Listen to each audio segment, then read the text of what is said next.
Olá pessoal, eu sou o Gerson Borino, editor de testes do Auto Entusiastas. Hoje eu estou com esta picape Toro na versão Vulcano com motor turbo diesel.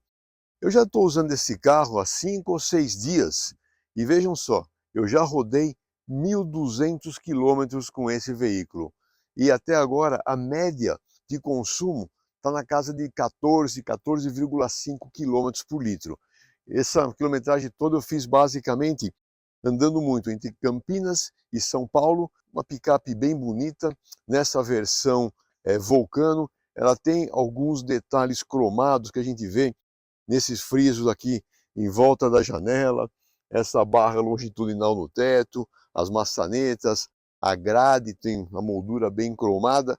As rodas de 20 polegadas, utiliza pneu 225 60/18, freio a disco ventilado na dianteira e na traseira utiliza tambor, mas é um tambor bem dimensionado. Por quê?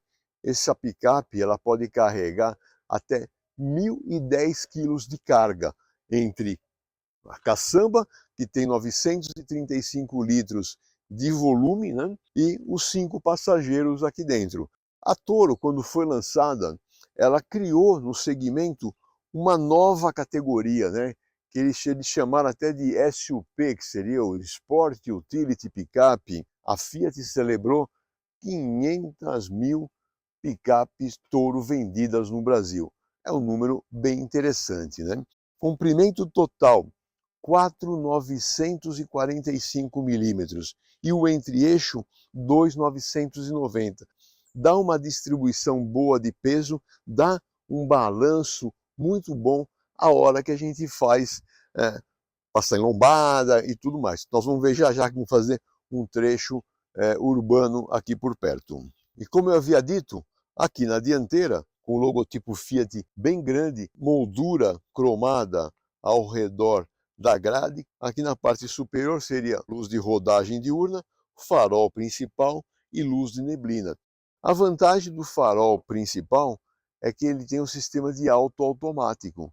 Além desse recurso do auto automático, a gente veja aqui, né, que tem uma luz de neblina acesa e a outra apagada. Não é porque está queimada, não.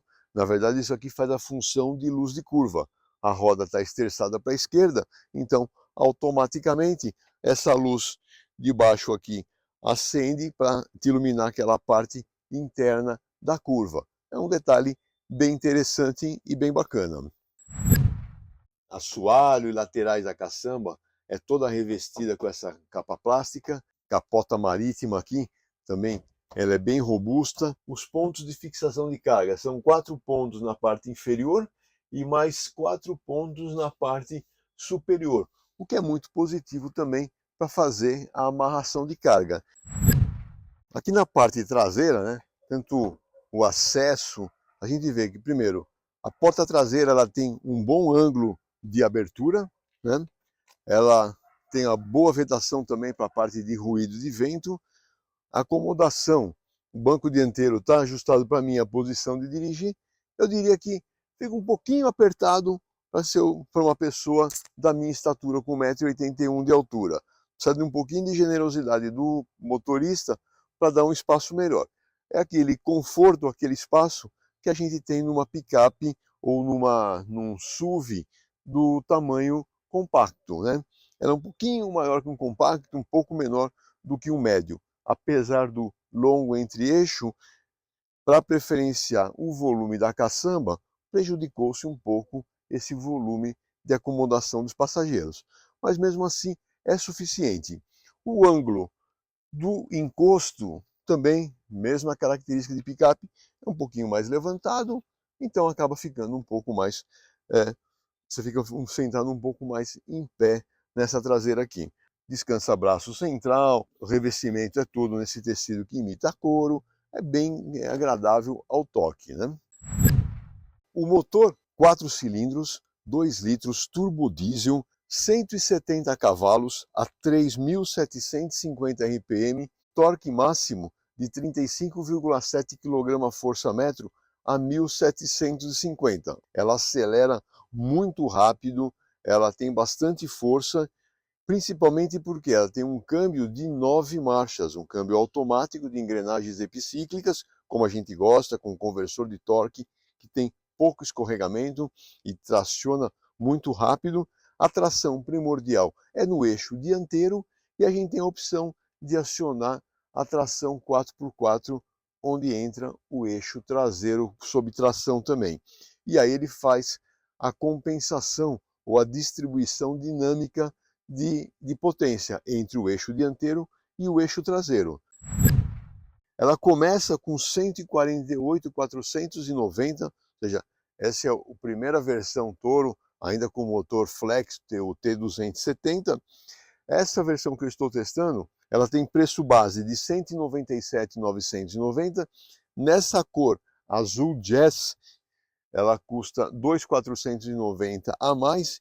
E no pacote de tecnologia que nós vamos ver internamente agora, custa mais 5.890. Ou seja, esse veículo, conforme testado, 206.436,50. Bem, pessoal, aqui na parte interna, partida é por botão, né? Chave presencial. Na chave a gente ainda tem a opção de partida remota e até mesmo abrir a caçamba. Já entrou o Apple CarPlay, porque o pareamento é sem fio. Outra coisa boa também, o motor está ligado, a gente escuta que é um motor diesel funcionando, mas o interior da cabine fica bem silencioso. Se a gente entrar nos sistemas aqui do próprio veículo, é bem bacana, porque ele tem um sistema de navegação residente, ou seja, se você quiser abrir mão de utilizar o Waze ou não quiser usar o celular, você pode usar o sistema de navegação residente. Por outro lado, ele tem a parte de conectividade, que você pode simplesmente fazer a conexão do seu celular através de um hotspot Wi-Fi aqui. Quadro de instrumentos, é aquilo que também a gente já conhece dessa versão dos carros da Stellantis. Ele é totalmente configurável. Você tem assim uma série de campos que você pode escolher qual a informação que você quer deixar sendo mostrada. No centro está o velocímetro em digital, o contagiro por fora numa escala analógica. O volante multifuncional tem uma ótima pegada. O sistema de som é controlado aqui por botões atrás do volante. Você tem na alavanca a possibilidade de colocar em modo manual e também as borboletas atrás do volante. Ele tem também aqui no console central o carregador de bateria por indução para o celular. E o ar-condicionado, ele mantém muito bem a temperatura da cabine. Ele trabalha com 2 zonas, ele consegue dividir bem isso. Só fica faltando, na verdade, a saída de ar climatizado para o banco traseiro, né? Apesar de ser totalmente rígido, como muita gente reclama, aqui na parte onde a gente apoia braços e tudo mais, é bem confortável. Vamos sair para dar uma voltinha com o veículo e vamos conhecer as principais características dinâmicas, né? Mas já vou dizendo que, por exemplo, a posição de dirigir, o volante, ele tem ajuste de altura e de distância. O banco aqui do motorista, ele tem também ajustes elétricos. E nesse primeiro trecho aqui, a gente já anda um pouquinho nesses bloquetes.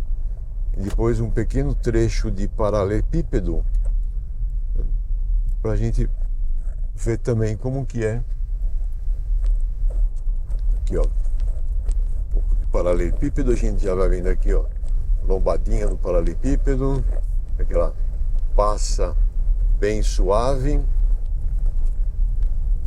Aqui, ó, aspereza que vem aqui para dentro do veículo está num nível bom também, bem controlado. Ontem, numa das viagens que eu fiz para São Paulo, eu tive um amigo que foi no banco traseiro.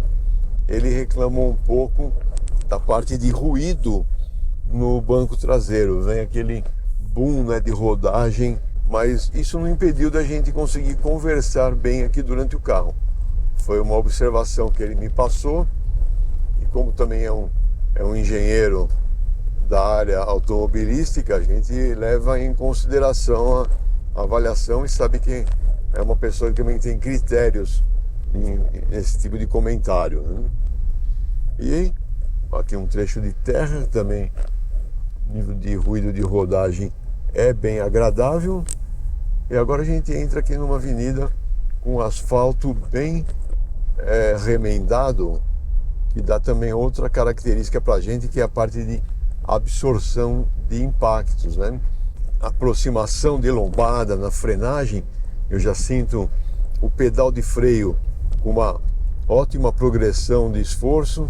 Não é um pedal pesado como a gente costuma ver nas picapes de tamanho maior do que o da Fiat Toro. Vamos pegar um trechinho de subida. Deixa eu dar uma acelerada aqui, ver como é que ele responde em termos de ruído interno de motor. Aqui, ó.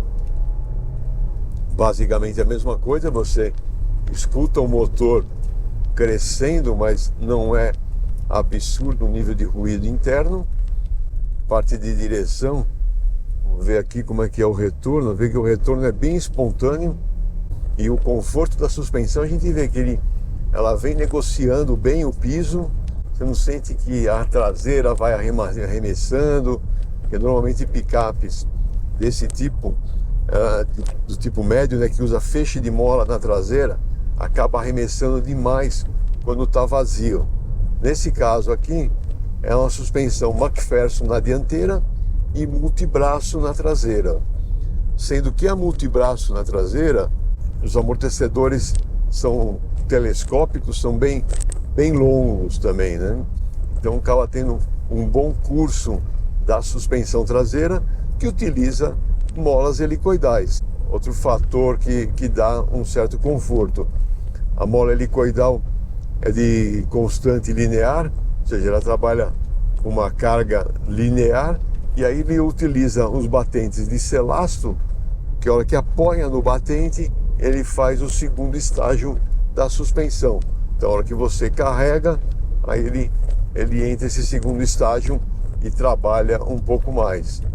Agora vamos entrar aqui numa estrada de pista dupla, com asfalto em melhores condições. Nível de ruído de rodagem é bom também, segue a mesma tendência que nós já vimos lá atrás no paralelepípedo na terra. A picape vem praticamente parada aqui nesse piso. O sistema de direção, ele tem assistência elétrica e ele tem a progressão de acordo com a velocidade.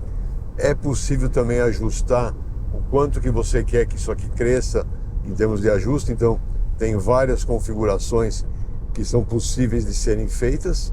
Para a manobra, ele tem a vantagem de utilizar uma câmera de ré, um sensor de aproximação, que facilita bastante também a manobra, né?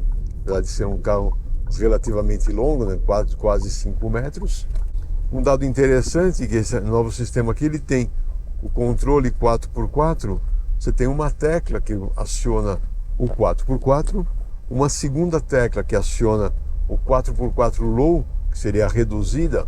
No caso da Toro, né, desse pacote motor diesel 4 cilindros e câmbio de 9 marchas, o 4x4 low, ele engata a primeira marcha, ou seja, é a marcha mais curta, e com isso você tem mais força para puxar carga.